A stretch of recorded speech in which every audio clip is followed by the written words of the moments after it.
we go. So All we're right. good. Thank So, you. So there you yeah, go. thank you. So I guess the floor is open with your permission, Susan. The floor is open. Yes, yes, yes.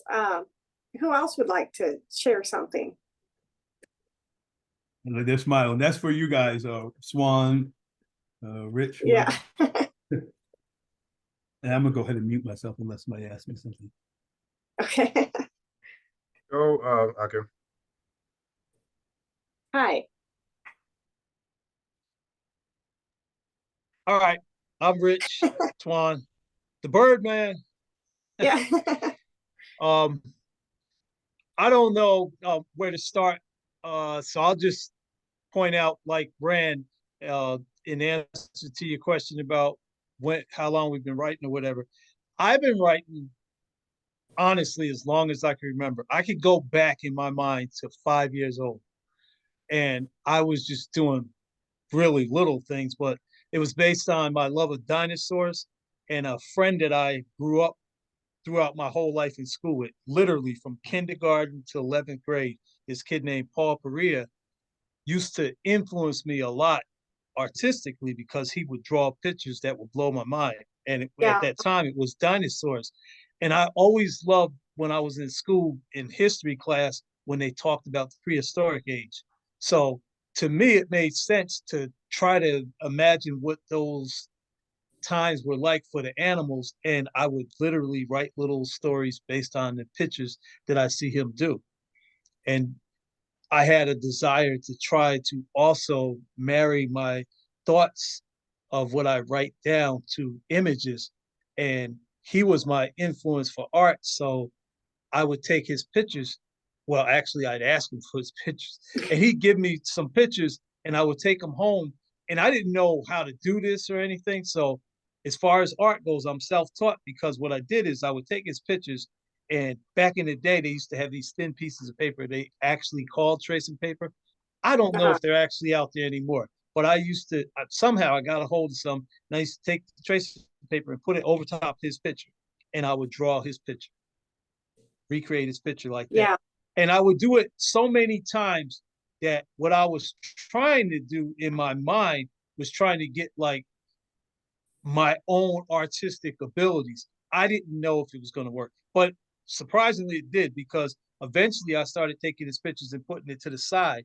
And then I use a blank piece of paper and I look at his picture and I piece it together line by line. And all of a sudden I got something that kind of looks like what he did. Yeah. And I never thought it was good until he gave me the thumbs up. And so when I realized I was good enough to do images where I got a thumbs up from him, then I felt like now I could do like a full-fledged kind of story, like do my pictures and do the stories to go with the Yeah. pictures. How that segued is into comics, because my grandfather started me on collecting comics right around that age also. So a lot of this creative stuff that came about all happened within the confines of the first year of me trying to learn how to draw, call myself writing.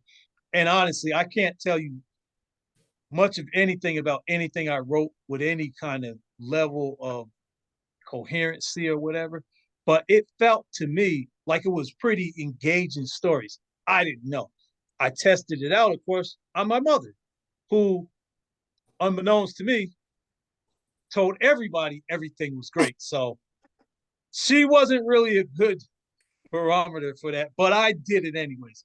And it gave me confidence. So I wrote again and I wrote again. And what I didn't realize is that because my writing also correlated to the fact that I love to learn in general and reading absolutely love, I got a hold of my first book after hearing a teacher read the story Where the Wild Things Are. I don't know if you ever heard of that kid's book. Uh-huh. It was the greatest story I ever heard because it was supposed to be a scary story. I looked around the class and pretty much every kid was crying. I was laughing my face off because the teacher was reading the book, but she was animating everything she was reading. So she's like, and the monster's like, like that. And I was dying laughing. And I'm like, in my little mind, I'm like, I would love to make people laugh like that. Yeah. So all I did was take what I heard the teacher do, what I seen my friend do visually, and other stories that I read, like Dr. Seuss books, and combine them together, just kind of stealing little ideas from here and there and there. And before I knew it, I don't know how long it was, but before I knew it, I think I wrote a halfway decent poem. And I don't know how that came about because I was into the story writing thing way before I even knew poetry, what it was called, or anything like that. So I'm saying all of that to say this. I've never had any lessons on poetry, form, or don't know a thing about it. Like Randy, I'm totally unorthodox. So I say that because I had came up with an idea to write something in rhyme based on my love of Dr. Seuss stories. It seemed like it was easy to read because when I realized that the second line rhymed with the first line is, they followed in succession like that, Yeah. it just seemed to make it easier for me to read. So in that mindset, I'm thinking, if I write something in that kind of way, and I maybe say some things that sound unusual, or whatever, maybe somebody might not know what the word is, but they'll know it rhymes, so they might come close to it. So I'm thinking Mhm. they might understand me better if I make it rhyme. So that's what I did. Flash forward, I'm in third grade. I see this girl in my class, the prettiest girl I think I ever saw in my life at that time. And I wrote a poem in class under the desk. Something I did a lot. And I put it in my back pocket.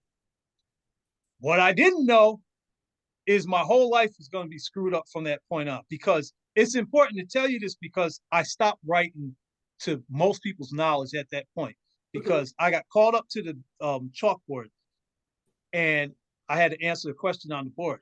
While I'm heading towards the front, some kid thought it was funny. He put his foot out and clipped me. I almost fell, but I jarred myself enough where the paper came out my back pocket. And my own friend picked up the paper, opened it up, and read it out loud, laughing. He's reading it about the poem I read or wrote to this girl who's laughing harder than everybody in the class. So I was crushed. I was absolutely devastated. And then I heard talk from guys in the class, like after all the laughter died down, like whispers, "You must be gay. You writing poetry." So Oh no. yeah, that all played negatively in my mind and heart. And I swore I would never let anybody know anything I wrote again. So I literally started taking to the habit of writing in secret. I would write little stories about things, thoughts I had, and I'd write it down. And I felt better when I wrote it down, but then I'd tear up the stuff and throw it away. So nobody ever seen Yeah. it. Now, I'm gonna jump forward in time because all of the in-between stuff after that's really not that important. It's important to where I match up to Randy's timeline in the sense that he actually is the reason why I started making my writing public to people Okay. for the most part, because I had went through a life incident where, I thought I wasn't going to be around anymore and I was recovering, and he would call me and talk to me and try to cheer me up and stuff. And then one day he called and he said, "Hey, I got this thing I want you to check out." And I'm like, "What are you talking about?" I said, "This thing I wrote." And it was a shock to me. And it still is to this day that Randy and Jerome write, because to my knowledge, when we were growing up, I was the only person writing anything, to my knowledge. And Yeah. I was drawing. And I'm sitting there going, at what point did you become a writer? Like, I'm like mind blown, like, what? And he's like, "No, it's a poem." I'm like, I just want to know what you think. And I'm like, I'm like, "Okay," I send it. And he's like, "Well, it's on this site." And he told me about this site, which was all poetry. He said, "You go on there." And I read it and I was totally blown away. I almost didn't have words. I was like, "You wrote that, Randy?" And it was great. It was great. He was like, "I wasn't so sure about it." And this, I'm like, "Man, it's great." And don't get me wrong, I'm not trying to act like I'm an authority on it. It's just to my mind and to my heart, that poem spoke volumes on all Yeah. kinds of levels. I mean, he literally, to me, because at that time, between the time I stopped writing to people's knowledge and that time where I'm a grown man and all this and stuff, I have read tons of books and all that. I stink at people's names, so I can't remember names well, but I remember stories. The one that sticks in my mind being Michael Landon's Call to Wild. Hmm. I read that a number of times. I loved it so much. So I'm sitting there thinking Randy's worked so good because of people like Michael Landon's book and how he wrote what he wrote, and it had such an impact on me. And I'm like, this is like on their level in my mind. I'm like, this is really good. So we talk about it, and he flash forwards and goes, "Why don't you go ahead and put something out?" And I'm like, "No, man, I'm not doing that," because I'm thinking now my kid self, they ain't gonna tease Yeah. me and call me names, so I'm not doing that. He's like, "Oh man, do it. You'll know what people think right away." And I'm like, "What do you mean right away?" He said, "They will instantly comment." So after a little bit of nagging me about it and stuff, I wound up breaking down and say, "Okay, I'll do something." And I recalled a poem that I wrote from when I was about 13, and it was about time and how it passes you and you don't realize it till it's too late. It's actually still on All Poetry. I can't remember the title of it. 3 is in the title is all I remember. But long story short, when I posted it, within about 10 minutes, I had somewhere around the order of a dozen people commenting on the piece. And they're like, "Where'd you come from? And how'd you come up with this style writing?" Because it was totally out the box. I mean, absolutely would never tell somebody, "Oh yeah, I'm a poet. I know," because I didn't know anything about it. I wrote how I felt. Like Randy said, the musicality in my mind and in my soul is what I felt when I started thinking of words. And so, like him, I tend to write in rhyme. I don't write in rhyme all the time. I will intentionally not write in rhyme just to change it up. But I prefer to write it like that because I'm literally feeling like some kind of vibration inside me, and I hear like musicality when I'm writing. So it seems to make sense that I would do it with rhyme. So I wrote this piece. People are asking all these questions. They're like, why did you do such?" And they're saying things to me I didn't understand. They're like, "You remind me of these people, poets from the past." I mean, I know now, but at the time I didn't know what they was telling me. Right. And is this a form of a roton, or however you pronounce that word? I'm like, I don't even know what that is. Yeah. I'm like, I just wrote, I just wrote what I felt. And after probably a straight week of like churning out stuff, because I always have had the ability to write like goob gobs of stuff without any real effort.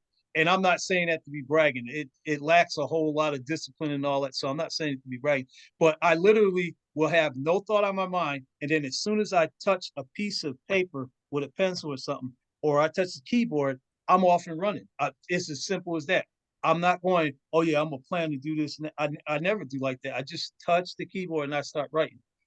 So I put out probably about a dozen pieces in about a week, easy, probably Yeah. more than that. And all of a sudden, I got this following of like 100 people, like literally following every single thing I post. I'm Wow. like, wow. So it started giving me confidence, obviously, and it started helping me realize that I could be more disciplined about what I'm doing and intentful and see where it takes me. And then Randy came in again and started acting like the teacher, telling me about punctuation and grammar and stuff. Because what he never really realized, apparently, is I was a straight A student and English was my major. But I wasn't writing like I was an English major. I was just writing from feeling. So my mind was thinking past what I was physically doing, if that makes Yeah. sense. Yeah. So when I didn't catch something, it wasn't because I didn't know not to catch it. It's because I just was writing and I just posted. I literally still don't do it very well, but I do it better than before because of Randy's constant reminding me. But I literally would write stuff and just post it. I wouldn't even check it for any kind of Ah, errors or nothing. I would just write it and post it. And people would say whatever they said about it and stuff. And the one thing I always knew that I could do out of thin air is just come up with stories, imaginary stories, based on, like Randy and Jerome, our childhood of watching cartoons and having a great love of Walt Disney. Even to this day, my all-time favorite artist, to my knowledge, because of what he did then and stuff. And I believe he also had something to do with story writing, if I remember correctly. I'm not 100% certain. So going off of all of that and what I naturally feel like God gave me the ability to do, I just started becoming more, open about sharing my thoughts and stuff. And I would write stuff. And I would stick to writing fanciful things. But I had no problem with going across the genre at all. I would write emotional love pieces, which it turns out I didn't even know, but the algorithm captured the fact that 95% of the time I write romantic poetry. I'm like, I didn't know that. I didn't know that. I write so many things. I didn't know that. But I would write something and I would get certain responses from a certain group of people. And so I realized that, and I didn't know this also at the time, but I realized it over time that I was building a fan base for a certain part of writing that I did on this end. And then I had another segment of people follow me for this reason because of this type of writing, and then another set for this type. So I had people that was on there that, in my personal opinion, was pretty Markov.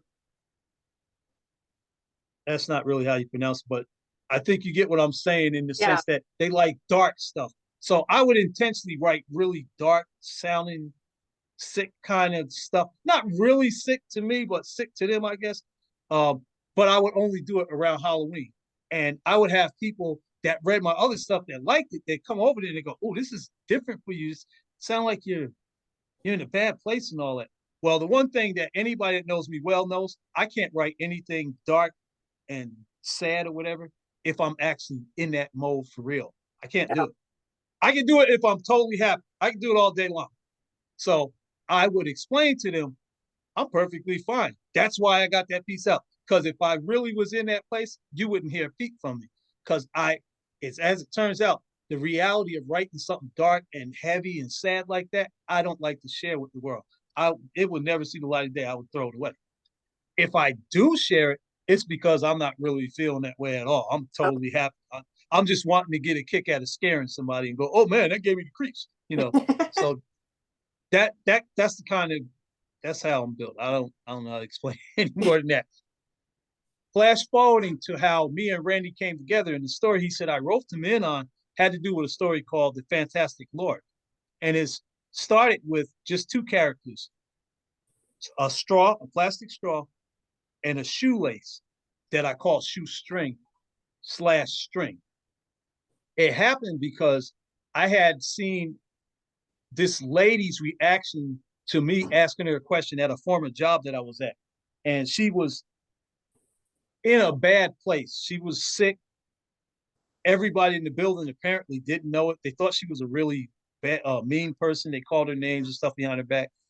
But what it was, she was going through pain all the time.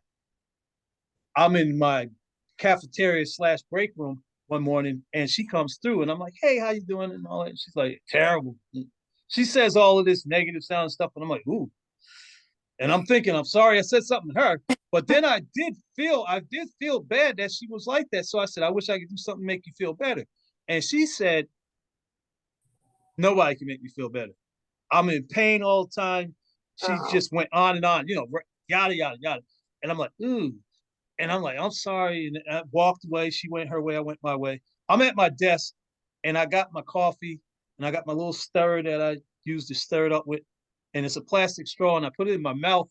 And I'm thinking about this lady and her sadness. And I'm like insulted because I'm like, that lady don't know who she's talking to.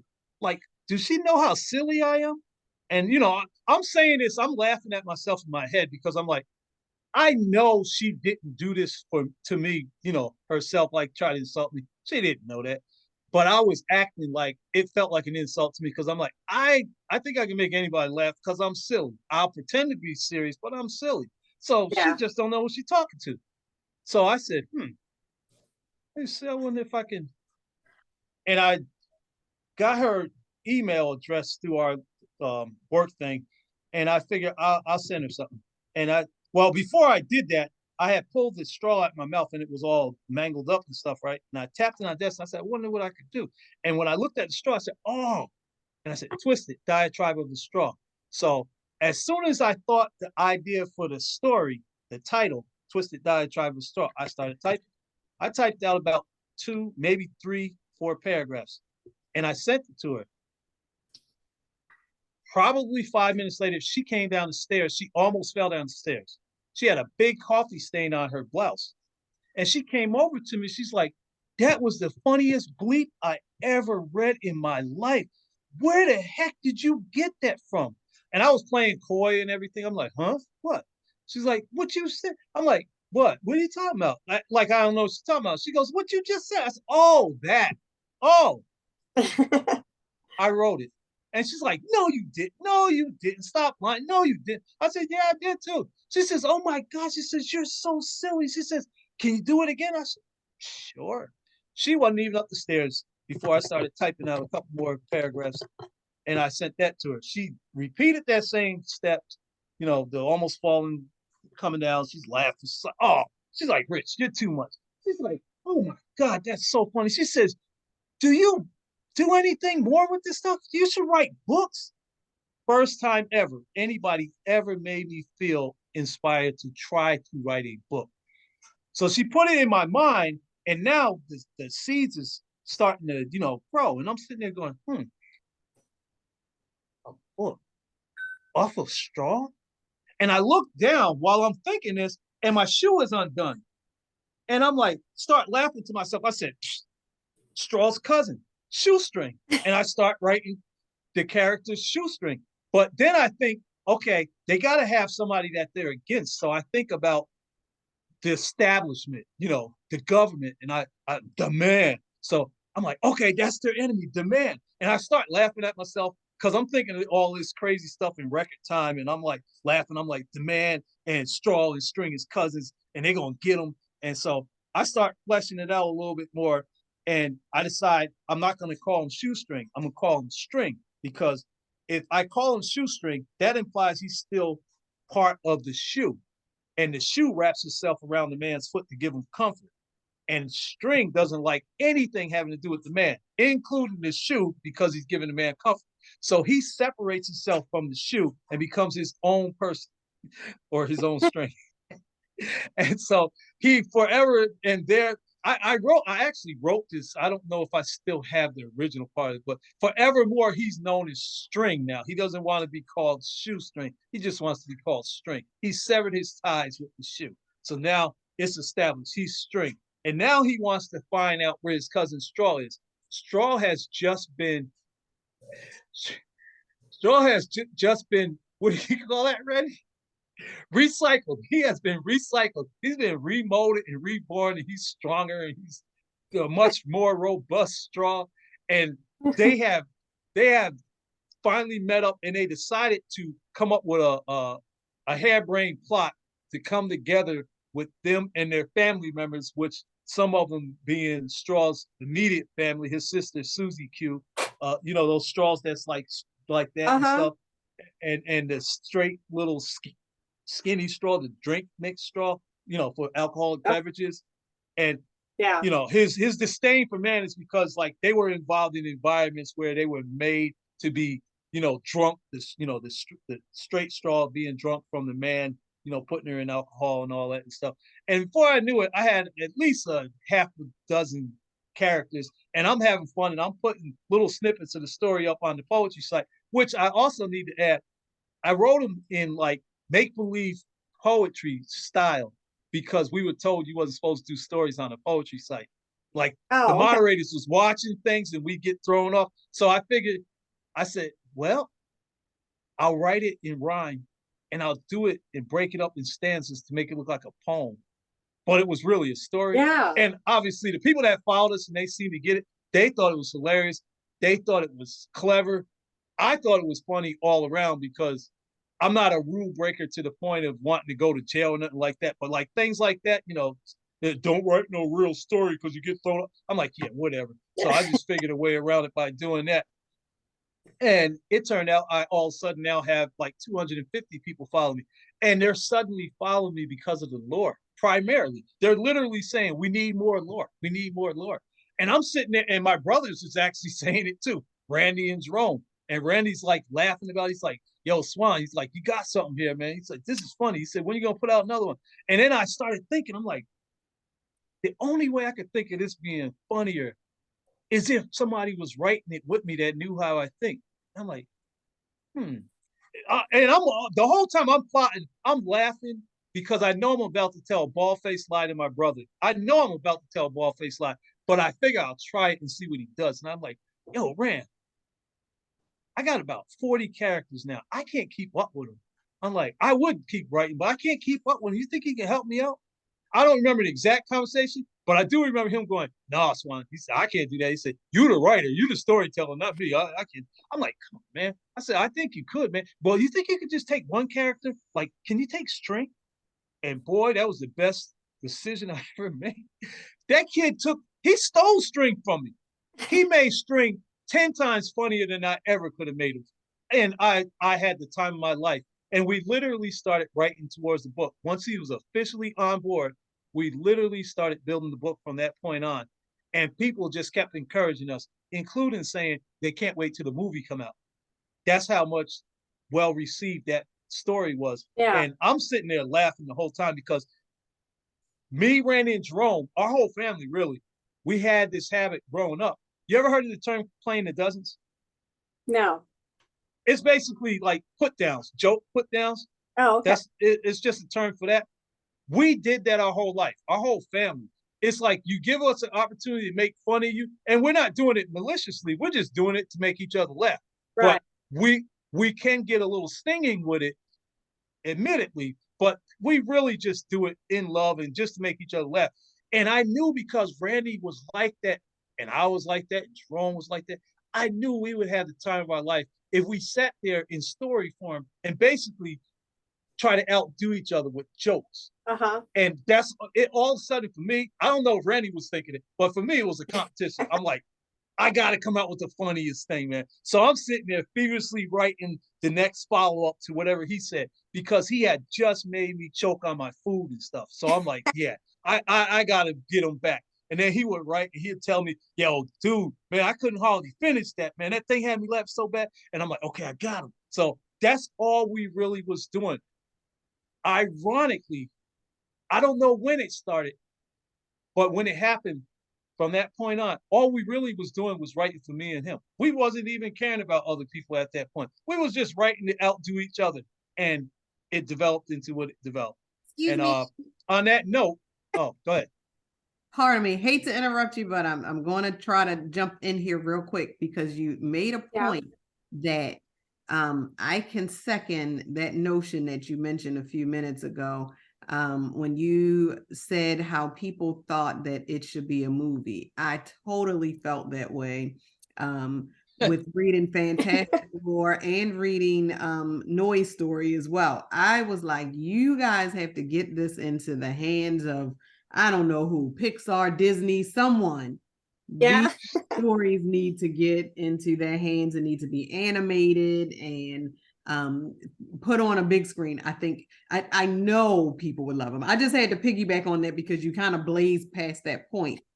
And it was just, it just resonated with me because I literally remember when I've read these stories, it's been what, 14 years ago that I've read these stories, and they were created in 2009. Yeah. One final stop. I'm sorry. I'm gonna stop one more time to break this up. One more time. If you can give me one moment, I'll stop and restart it. Okay. Okay. 1 minute. Here we go.